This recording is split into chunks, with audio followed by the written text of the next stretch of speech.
We're now on the verge of having confirmation that Jose Mourinho is returning to Real Madrid this summer, but which players should the club bring in this summer to revolutionise this squad? I've got over 20 rumours involving the club that you guys at home have sent in to me. We've got 5 different categories. We'll build it up as we go, and at the end of the video, we'll pick our perfect signings for Madrid. Now, anybody who watched my squad assessment video a couple of days ago will know I think the midfield is an absolute must-address area for the club, and Enzo Fernandez sits right in the middle of that category. He is consistently linked with a move to the Spanish capital, partly because he's drummed up this noise himself. But for me, there are some major sticky issues with this potential signing.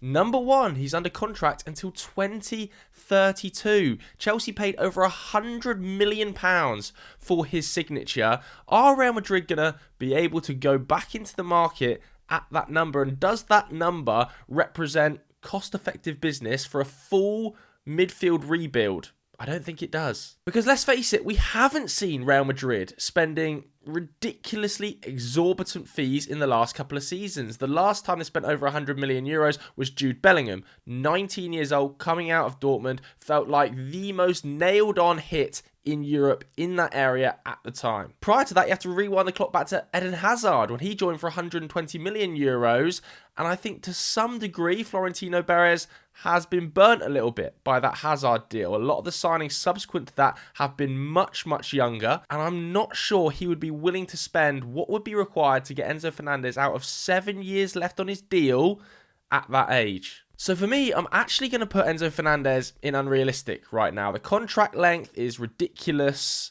The fee would be ridiculous. I think he's a really good player, but I'm not totally sure he's the game-controlling midfielder Real Madrid are looking for. A lot of his best work this season has come as a box-crashing midfielder. 14 goals this season. He's actually Chelsea's joint second top goal scorer with 9 in the Premier League. He gets on the end of things really, really well and creates pockets for himself in the box effectively, but we haven't seen him at his best in a game-controlling role at Chelsea, and that's what I think that Madrid are desperately in need of. Talking of game-controlling midfielders, we have to speak about Rodri. He hasn't signed a new contract at the time of recording at Man City. His deal runs out in 2027. He's 29 years old. He's very much in the peak of his powers. Or is he?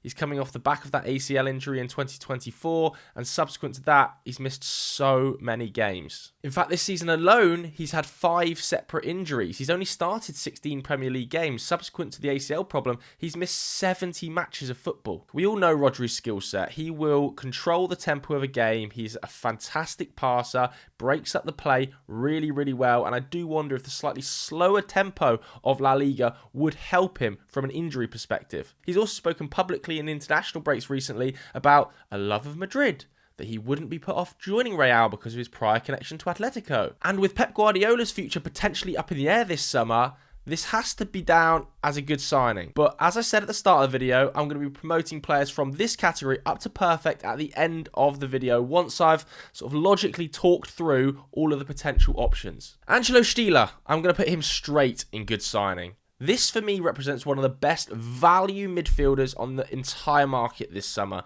There's heavy interest from Juventus and a number of Premier League clubs because he has a €36.5 million buyout clause that becomes active this summer. And maybe quite a lot of you guys at home haven't seen Stiller on the ball. He is a metronome. He was recommended by Toni Kroos to the club as a potential successor, and it's easy to see why. As you can see, his forward pass numbers are exceptional. His progressive pass numbers off the scale. He wants to set the tempo of a game with his ball playing ability. He wants to punch it through the lines into more creative players in that 10 role, and he does it really effectively, especially when you consider he's still only 25 years old. I would also see a really nice balance with a player like Tchouaméni, who is much more of a ground-eating machine.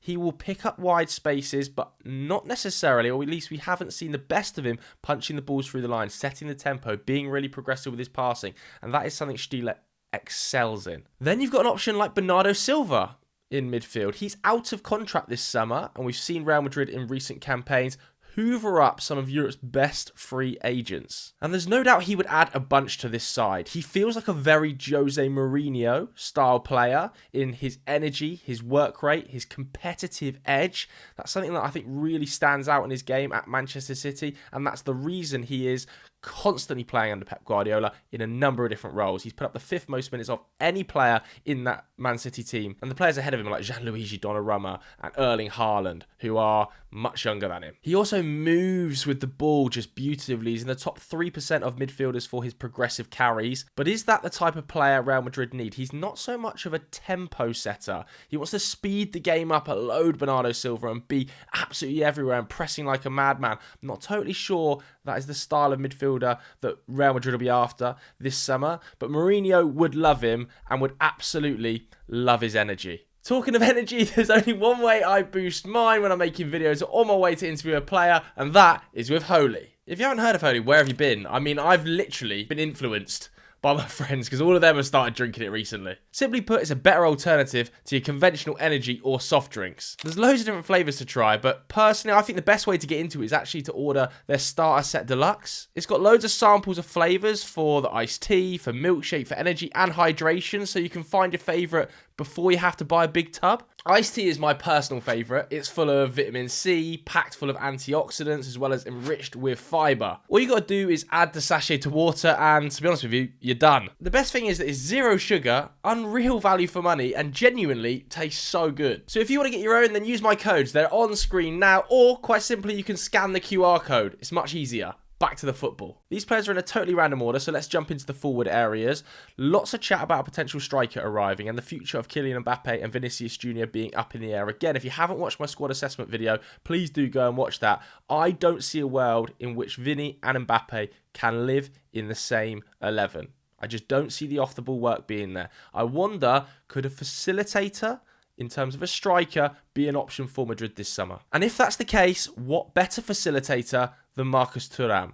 He's 28 years old. He's coming off the back of yet another really solid season at Inter Milan where he scored 18 goals. And what you see when you watch Marcus Thuram and from the underlying numbers is that he's a brilliant facilitator, brilliant at bringing other players into the game, like Lautaro Martinez, for instance. His expected assist numbers are off the scale. He works really hard. He wins a lot of aerial duels. I think back to Real Madrid a couple of years ago, and don't laugh at me when I say this, when they had Joselu, that player who didn't necessarily start every single game, but could be a really effective option off the bench and a different style of player to the traditional number 9 that Real Madrid were operating with at the time, it was so effective. And I think Marcus Thuram could be really effective for Madrid in that role, bringing in Mbappe into the game, bringing Arda Güler into the game, bringing potentially Endrick into the game, should he come back. You know, if Vinny stays, I think having a player and a profile like Marcus Thuram can improve everybody around him in those forward areas. So for now, I'm definitely going to put him in good signing. He's a really strong candidate though for me, especially with his age and his potential fee. He's under contract till 2027, so only a year left after this summer. He could go up into perfect. A new right-back might well be on the cards as well for Madrid, given that Dani Carvajal is not renewing his deal. That would leave them with just Trent Alexander-Arnold as a natural right-back in that role. Could Daniel Munoz be an option? Not for me. I don't think so. The best of Daniel Munoz really comes as a wing-back, as an overlapping wing-back in this Crystal Palace side when he's extremely high up the field. He's almost playing as a right winger at times. I'm not totally sure that is the profile that Real Madrid would be looking at to counteract what Trent can provide. Trent's injury record this season has been pretty spotty, and that's me being kind, and I wonder whether or not Daniel Munoz, at 29 years old, is ready for that jump. Lots of people were suggesting Vitinha. I think they need to get real. There's no way Vitinha is going to leave PSG this summer for Real Madrid. At what fee would that be? He's under contract till 2029. He's at the best side in world football, coming off the back of a historic treble, contender to win another Champions League, starter at the World Cup for Portugal, nailed on.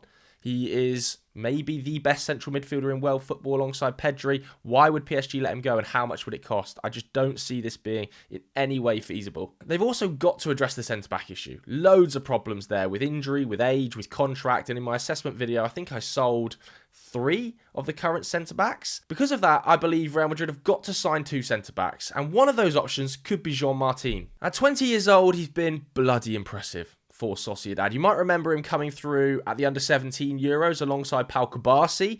Those two formed what can only be described as a brutal centre-back partnership. And obviously we've all seen Kubasi go on to hit the heights he's hit at Barcelona. But Jean Martin, at just 20 years old. He's just turned 20 years old as well. Has been silently brilliant for Sociedad this season. He's taken some real plaudits amongst the Spanish press. And when you watch him, what I like about him is his combativeness. I think Real Madrid have an excellent ball-playing young Spanish centre-back already in Dean Howson, but he sometimes lacks that aggressive defensive ability. John Martin is very active defensively. He wants to jump out the line. He wants to win tackles. He will sprint back and he will clatter people. And I like that yin-yang. He also has a €50 million buyout clause, but I wonder, is there something that could be done with that Kubo rights that Real Madrid still have a 50% deal on? There's potentially some magic to be worked here for Perez. I think this is definitely a solid option. There's no doubt for me that he is going to be at one of the Spanish superpowers in the next couple of seasons. Castello Lukeba, his name is going to be bandied around with a lot of clubs this summer because there are reports that RB Leipzig are willing to sell to the tune of 65 to 70 million euros. He has an €80 million buyout clause, but apparently they are willing to deal slightly cheaper. And at just 23 years old, you're not going to find many better passers of the ball for that age and that physical profile. He's excellent on the ball. At 70 million euros, I think Real Madrid have to find a central defender that is going to come in and be the leader of the backline. He's going to demand a starting spot. He's going to be an immediate upgrade on what they've got. For 70 million euros, I might put it in the middle tier. How about Manuel Locatelli? He's the captain of Juventus right now, and people at home will be questioning whether or not his age profile and his physicality fits with Madrid. But if we're talking about Rodri potentially going to Madrid, with his injury issues, we have to talk about Manuel Locatelli, whose profile stacks up quite similarly to Rodri. Obviously, he's doing it in a different style of league, but there's no doubt his progression on the ball is probably the best in Europe right now. I don't see a better progressive passer than Manuel Locatelli in possession for Juventus. And unlike Rodri, he doesn't have those injury issues. He put up 50 games this season for club and country. He has been so consistent, but it'll be so difficult to get out of Juve. I will have him, though, in good signing. If some sort of deal could be done, I'm sure Locatelli would be very interested in joining Real Madrid, even though he is Italian and captain Juventus. He's a master in possession, and I just think that is exactly what Madrid needs. Somebody who wants to get on the ball and just dictate the tempo of it. William Saliba is obviously a dream for Real Madrid, but he signed a new contract, 4 months ago at Arsenal. He's a boyhood Arsenal fan. This Arsenal side are on the precipice of creating history. I don't see it being possible. I'm putting this again in unrealistic. There's just no world in which he is going to be convinced to leave Arsenal for Madrid this summer. Into the forward areas again, should we talk about Eli Kroupi, who is just blowing me away? Every single week I watch him in the Premier League. He's breaking records. He's the first teenager to score double figures in his debut Premier League season since Robbie Keane in 1999. Amazing finisher. He's in the top 8 percentile of European forwards for his conversion rate. Left foot, right foot, variety of finishes in the box and outside the box. He's definitely got a huge future and is heavily linked with a move to Barcelona this summer. But with how this Real Madrid squad is set up, and I would bring Endrick back this summer, do I see Kroupi and Endrick being able to survive in the same team as Mbappe? No. I think he's got a huge future, but for now, I'm going to put him in the middle tier. A little bit like John Martin, we've got to talk about Jacobo Ramon, haven't we? He is having such a good season for Como, and it did feel like when Real Madrid allowed him to leave, that was going to happen. Unlike John Martin, he's much more silky on the ball. His numbers from a passing perspective are a little bit Dean Howson-esque. But the club do have a number of different buyback options on him. As they do with Nico Paz, who we're going to come on to talk about, it wouldn't be a huge surprise to me to see Real Madrid reactivate them this summer. And it's been quite a smart business decision by Florentino Perez, including these buyback clauses within the sales of the likes of Nico Paz. So there's no doubt, as things stand, with his buyback clause being so cheap, he is a definite contender to come back this summer. Adam Wharton's name was being linked with the club, and he's certainly got that Spanish style. He's a really good passer of the ball. Not necessarily a ground eater, but maybe he could partner Tchouaméni quite nicely. I'm just not sure he's ready to jump that high. I wonder if there's a sort of middle ground club for a player like Adam Wharton before he goes on to potentially join Real Madrid in the future. Who knows? He can dream. For now, I would be really surprised to see this one happen. I don't think he's going to be cheap coming out of Crystal Palace this summer either. Okay, Nico Schlotterbeck has signed a new deal at Borussia Dortmund, and we've got to make that very clear. But the reports are that within that deal, they have a 60 million euro release clause that is activatable, is that a word?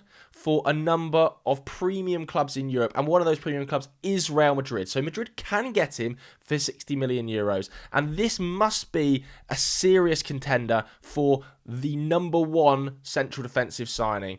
He has captained Borussia Dortmund at times this season, consistent German international, 26 years old, 6'3", an incredible physical presence that is just a monster on the ball. His long-range passing is a joy to watch, left-footed as well, so could partner Dean Howson. I love Schlotterbeck, and this for me is the most serious contender I've seen for that central defensive decision. Okay, let's jump forward to Nico Paz. This one does feel like it's basically going to happen, if we're honest. His buyback clause is so cheap for Real Madrid, and he has been such a monster for Como. Probably the best young player in Serie A alongside Kenan Yildiz this season. He's just so good on the ball. So good. His turning ability. He stops the ball dead. He always has this signature turn where he stops the ball dead, runs past it and then flicks it back, goes the other way. His final ball is just incredible. I'm quite interested to see how Jose works with Nico Paz and Arda Güler. How do those two function in the same team? But to put up 18 goal involvements in 33 appearances for this Como side, to be creating the volume of chances he creates, and to do it with so much silk, he has to come back to Madrid in the summer. Victor Osimhen's name was heavily suggested by Real Madrid fans. And look, there's no doubt if we didn't see the numbers behind this transfer, he would probably be everybody's number one suggestion, straight in good signing, a potential perfect. With Jose Mourinho coming in, I can imagine his doggedness out of possession. He's probably the best pressing number 9 in the entirety of Europe. As well, when you couple that with over 20 goals in Super League, he is a massive XG monster, great in the air, a penalty box striker that scores so consistently. But we've got to be realistic here, to a level. Galatasaray paid 70 million euros to sign him. They are not going to let him go for 80, 85, 90. They're going to want well in excess of 100 million euros for their star player. He is on an absolutely eye-watering wage. His agent's going to take a huge fee to get any deal done.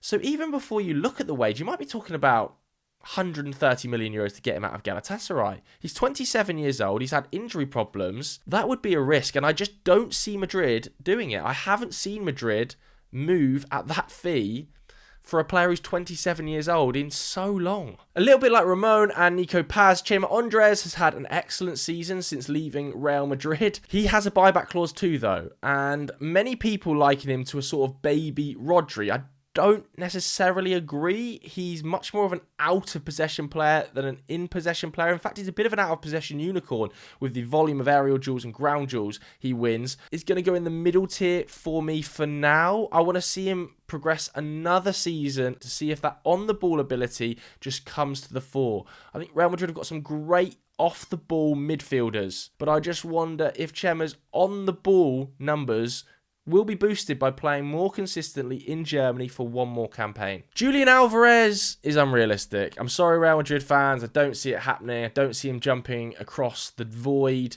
And how much would he cost as well? 75 million euros fixed fee. Atletico paid for him, plus 20 million euros in add-ons. I just dread to think how much he would cost, especially cost Real Madrid. Barcelona is said to be interested. PSG is said to be interested. It'd be way in excess of 100 million euros. I think Atletico would ask for even more to sell him to Real. I don't see it happening. Vitor Munoz's name is still on the table for Madrid, another of the players with a potential option to buy back. That fee is reported to be just 8 million euros, and he's been excellent for Osasuna. Of course, made his breakthrough now for the Spanish national team as well, which kind of adds a little bit to his value. He scored for the Spanish national team, and there's definitely an argument to move for Vitor Munoz before Barcelona do. Barcelona are said to be interested in bringing him back to the club as well. He was at Real Madrid's academy and Barcelona's academy, if you were wondering. And I would be tempted to try and move on that deal ahead of Barcelona. There's a definite player here. His ball carrying ability and dribbling in tight spaces, because he's so squat and so small, I think he's just 5'8", the way he moves on the ball feels so efficient, and I really like watching him. So I'm going to say, because it's such a cheap fee, he definitely goes in good signing and is a real option for a perfect move. Okay, Romero, obviously Tottenham very much involved in a relegation battle. Could he be a defensive leader for this Real Madrid squad? He feels very Jose Mourinho. I could imagine Jose loving Cuti Romero. His aggressive nature off the ball, his leadership, his aggressive nature off the ball, his competitive drive, his leadership all feel very Jose Mourinho. But he has had injury problems again this season. He's had massive disciplinary issues again this season. And I just wonder whether that will have tainted him in Real Madrid's eyes to a level. He feels more Atletico Madrid. He feels more Diego Simeone than he does Florentino Perez. But if the fee was right, I find it hard to deny it'd be a good signing. And the fee could be really right if Tottenham go down. Jurriën Timber feels like a lot of Real Madrid fans' dream right back, but it's unrealistic. The meanest defensive unit in the entirety of Europe. I don't see him leaving. He's very, very settled in London.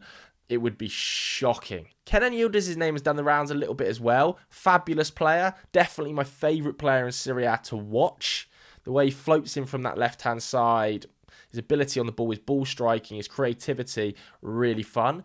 But when you've got Ardagula, you've got Nico Paz coming back, the fee that would be required to get Yildiz out of Juventus feels a little bit out of reach when there's so much work to be done at right back, at centre back, in midfield, as a striker. Finally, you've got Pedro Porro, and definitely the right back area needs support. Trent needs help. I'm going to say that Pedro Porro is a potential good signing because of the fee. If Tottenham go down, he could be available for pennies on the dollar. He's Spanish, he's still only 25. I think in forward areas, he would really suit this Real Madrid system, and he would be able to rotate with Trent quite effectively because stylistically, they match. But which players are we going to promote up to perfect? Let's find out. Well, in midfield, I just love the profile, I love the claws, I love the age of Angelo Stiller. For me, as a tempo-setting midfielder, Real Madrid could do a lot worse. In forward areas, as I said, a facilitator is desperately required to get the best out of Kylian Mbappe. When we saw Kylian Mbappe, for France, for instance, he did a lot of his best work with Olivier Giroud up there. Could that Olivier Giroud be Marcus Thuram?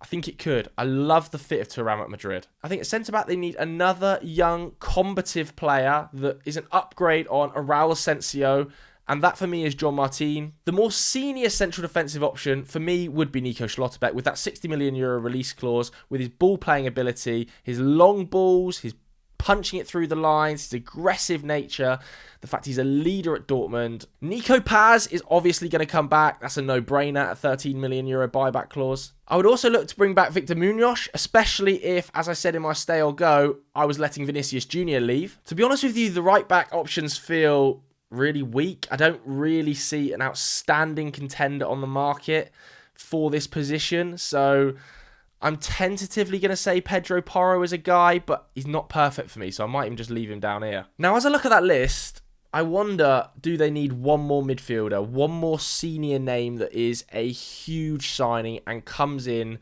with his experience to align with Jose Mourinho?